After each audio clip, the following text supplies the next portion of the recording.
सोने के लोढ़वा सासू फुनन फुनन गान हो।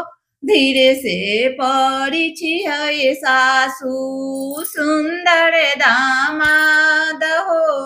धीरे से पड़ी है सासू सुंदर दामाद हो।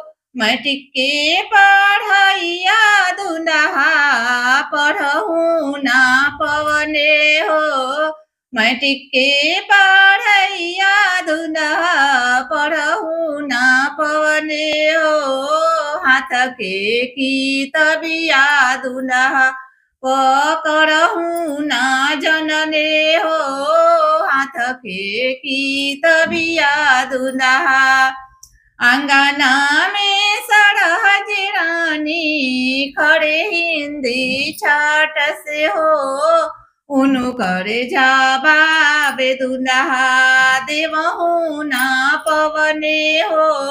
उनु करे जवाब दुल्हा देवहू